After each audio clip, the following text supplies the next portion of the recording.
Hello everyone and welcome to the Great Guild Wars 2 Countdown. 39 or 36 days remaining till the launch of Guild Wars 2, and today the next beta weekend event begins. In fact, it starts in about 5 hours from when I'm recording this, probably a little bit less by the time you guys get to see it. And also I will say once again, bear in mind that, and I'm not promising this, ArenaNet haven't said anything, but for the previous 2 beta weekend events, they actually came out about an hour earlier than people were expecting them to, so I mean, just be aware of that, that's all I'm saying. The footage in the background for today comes from Asuran Grin, who only has one video, which I'll put up there. It's 14 minutes long. I guess this can be a reason for me to not go on for too long today. Thank you very much to them, and you can find a link in the description down below. The topic for today as well, this is something I really love about Guild Wars 2, right? And a lot of people didn't like it, especially when it first was announced. They said, oh, it's not Guild Wars, blah, blah, blah, and there were so many discussions about lore and all this kind of stupid crap about why it's all here. But I love the techno-punk kind of stuff. I love that now we have guns, I love that now we have airships, and I love all the kind of crazy Magitech stuff that's going on with the Asura too. I think it's awesome, and it's a really nice way to spice up the universe. This was like revealed around the same time as a lot of fantasy games were beginning to do it. I remember in particular, a lot of people were talking about how Fable had just kind of announced that it was going to start having guns and stuff in its game too, and everyone was saying, oh, it's so overdone, ArenaNet are only doing it because other MMOs have got this kind of thing. I actually love it, and as time's gone by, I guess people have just got more used to the fact that now Tyria is this more advanced technologically place, and we're more happy with that idea now, and I think it really does add a lot to the game. I love that we now have these weapons. I love that we have freaking tanks and crazy stuff going on in the Black Citadel, and I love that ArenaNet put so much thought into how these developments have occurred, talking about how the guns, for example, are just kind of evolved from dwarven keg powder technology that we saw in Guild Wars 1, and they really put a lot of thought and explanation into how the world has got to where it is, which really helped to kind of silence a lot of people who originally didn't really like the idea. I guess they kind of found it as a bit of culture shock or something along those lines, and we're saying, oh, 250 years, this couldn't all happen, blah, blah, blah, and then we had so many discussions about it, but it's something I've always really liked. I love airships, I'm a bit of a sucker for them. I love that shot in Lion's Arch on one of the trailers where we see all those airships up there. I just can't wait to get in game. I think it's really added a lot to the world, and yeah, it's something that I really, really do enjoy about Guild Wars 2, so that's kind of the feature for today. I've got 3, hold on, let me have a look, I think I've got 4, yeah, I've got 3 real questions and 1 comment to cover today. A bit of a shorter episode, as I say, because I've got a lot of stuff I want to do for this final beta weekend event, which we'll be looking at. Hopefully the first video will be up today. I want to be kind of quick off the mark with certain stuff, so just a bit of a shorter daily, I guess, today, a shorter countdown episode. The first 2 comments though that I wanted to talk about, actually.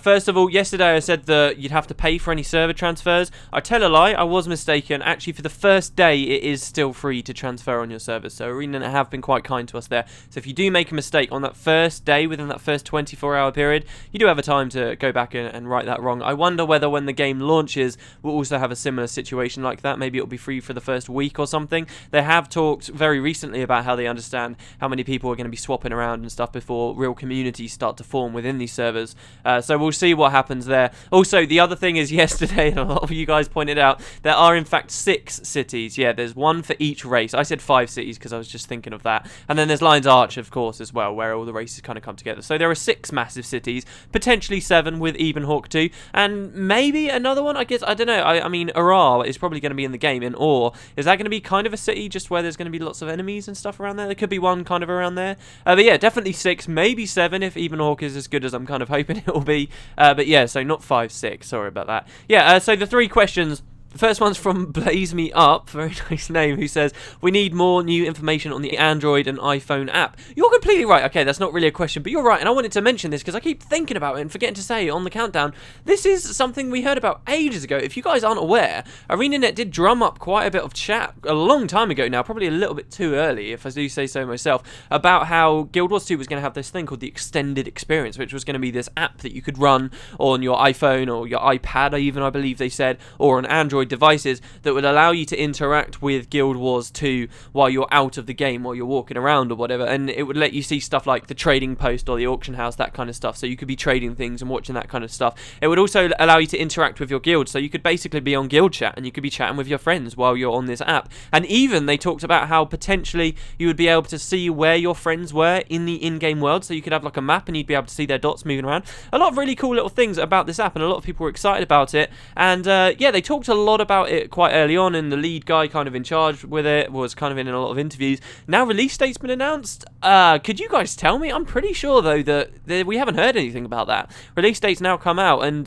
they were talking about this a long time ago, so I guess they had a long time to develop for it, but maybe they turned around and just decided, oh no, we're not going to be doing this in the end, and they just removed the resources for it. I don't know. So they haven't actually been talking about it for a long time. Will it still be there? I'm sure that it won't get cancelled, or if it was cancelled, we would have heard somewhere.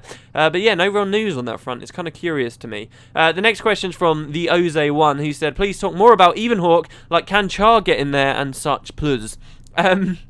Yes, Char can get into Evenhawk, what can I say? They can get in there, even though in lore, well, even in lore, they're allowed to be in Evenhawk. So, Evenhawk, for those of you who don't know from like a lore perspective, I almost get the feeling like ArenaNet might have regretted a little bit actually writing this into the story, because now it's like this extra city that's going to kind of be there in Ascalon. So, the lore states that basically as the Char got more and more control over Ascalon and pushed in those years before the Foe Fire, Kieran Thackeray and Gwen Thackeray, who were heroes from the first game, shortly after the events of Guild Wars 1, they are recalled from being in the Eben Vanguard, this force that were fighting the Char from within their own land to the north. They're recalled, and they go basically build up this town that's called Evenhawk, that was already founded and did already exist, but these two heroes basically fortify it, and they turn it into this massive fortress, this massive bastion of human resistance to the Char, and it becomes this really, really powerful, defensible location for Ascalon. And slowly the Char push further and further south of the wall and get more control over Ascalon, but they never really actually managed to break into Evenhawk. Even when the Foe Fire happens, because Evenhawk is so far to the south,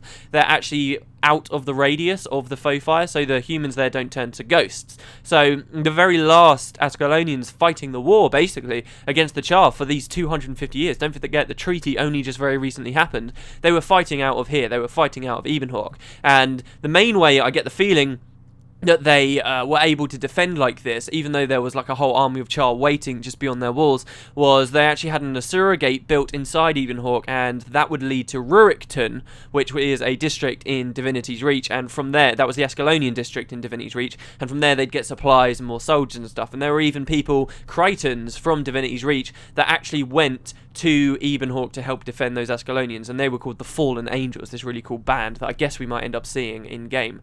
So they had a lot of defense, and basically there's this picture painted that this is the last place where this war between the Char and the humans lasts. Obviously the Char don't fully own Ascalon anyway, in a weird way, because the ghosts are still killing them and stuff, but this is kind of the last humans are still fighting against them from there. And they talk about this big line where there's all the siege engines of the Char that are just out of range of the walls, and all the siege engines of the humans on the walls are just out of range of where the Char are, and there's like this standoff, a stall. And eventually, just before Guild Wars 2 begins, if you want, you can go and read The Ghost of Ascalon. This talks a lot about this.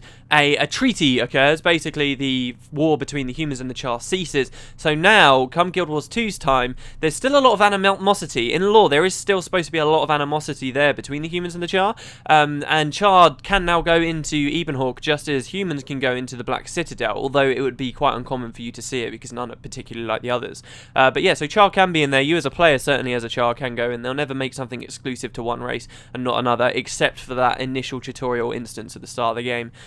So yeah, it will be an interesting place. I'm looking forward to seeing what it's like. It's like there are kind of, in a weird way, two main cities out there in Ascalon. You've got Evenhawk far to the south, coming up closer to the Crystal Desert, I guess, kind of right there on that range, and then you've got the Black Citadel as well. And as I say, on the maps, you can see this kind of ring there that looks like that's probably what Evenhawk is, but we've never seen it at all yet. So yeah, very, very interesting place. The last thing that I really wanted to come to was Goa Pig said, hey, what's with the red X for day 40? Where's the unique WP doll? Oh, the commentary was good too. Yeah, basically, the artist Andrina, she's been fantastic. She's done pictures every single day for that little calendar. A lot of you guys have been asking, and I kind of didn't want to talk about it specifically just to keep people wondering. Yeah, those are supposed to be wooden potatoes, and they all have like a little different flavour and a different variety each day. And she kind of had a big plan of what she wanted to do for every day leading up to the launch of Guild Wars 2, and we were just going to slowly be counting down with that. I know a lot of you guys have noticed it and have quite enjoyed it. Sadly, she seems to have a lot of stuff going on at the moment, so also she's not going to be able to do any more of the images.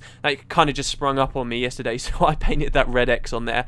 But I mentioned this now in the video. If any of you want to just hash out some ideas of some extra stuff that go in those boxes, if you want to do some art for that, you're more than welcome to be that next artist. Just send me an image of whatever day or of that next box filled in. It doesn't have to be a wooden potato, it can be anything you really like, and that will be on the video. So if you want something tiny to do, it doesn't have to look really fancy or anything. You could even do it in MS Paint if you wanted. This is open to everyone, so if you want to just do another box, I will have a link in the description to the image online, which you can just take off, edit in your own way, and then just send me a message, and I'll be able to take it down, and we'll go like that from there on. But yeah, thank you very much to Angelina for all the stuff she's been doing up to this point, and it's just a bit of a shame she couldn't finish it off. So yeah, there you go, guys. That's the Great Guild Wars 2 countdown. I'll probably see you later on today, as I say, because the beta will be out, and I've got some cool stuff that I'd like to do, and I guess I'll see you then. So everybody have fun in the beta, by the way, and I'll see you next time, everyone. Have a good day.